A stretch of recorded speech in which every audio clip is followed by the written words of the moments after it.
Philippe Renaudy, bonjour. Vous êtes le président de l'UPE 06, l'Union pour l'entreprise des Alpes-Maritimes, et depuis 4 ans, vous êtes co-organisateur du trophée Cotinvent. Pourquoi?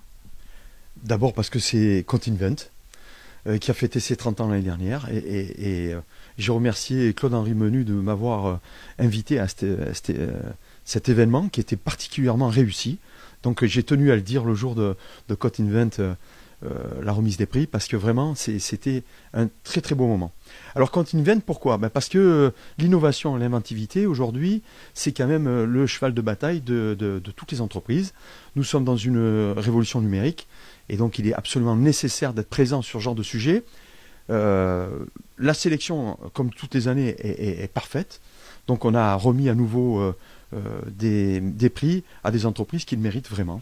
Et j'espère bien faire partie de la 5e édition l'année prochaine. Mais nous espérons aussi, mais ce que je comprends, c'est que finalement l'innovation, l'inventivité, le numérique est un secteur important dans les Alpes-Maritimes, mais c'est aussi au niveau national, une cause nationale aujourd'hui comme développement.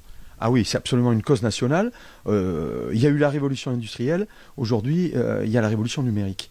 Et à ce titre, le MEDEF, par exemple, mercredi, jeudi, organise les universités du numérique. C'est un événement européen qui se passe au siège du MEDEF, à Paris, et qui rassemble des consultants qui viennent s'exprimer un petit peu sur le développement du numérique. Et ça, depuis 2-3 ans, c'est la 3e année, je crois, qu'ils le font, où il y a vraiment une attirance des chefs d'entreprise qui viennent écouter ce développement qui est absolument fulgurant en France, en Europe et dans le monde entier.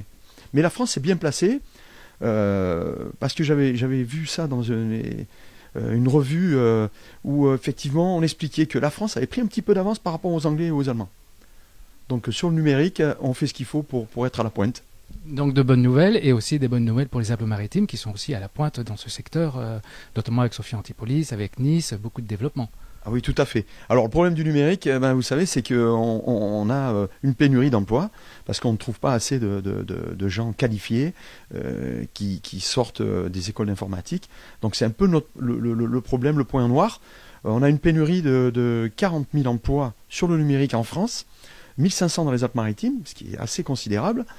Et on s'attend malheureusement au cap 2020, 2022 je crois, à une pénurie de près de 80 000 personnes sur la France. Donc ça sera absolument gigantesque. Et pourtant, on a beaucoup d'écoles d'informatique, mais on n'a pas assez de jeunes qui vont dans cette filière qui est pourtant très prometteuse.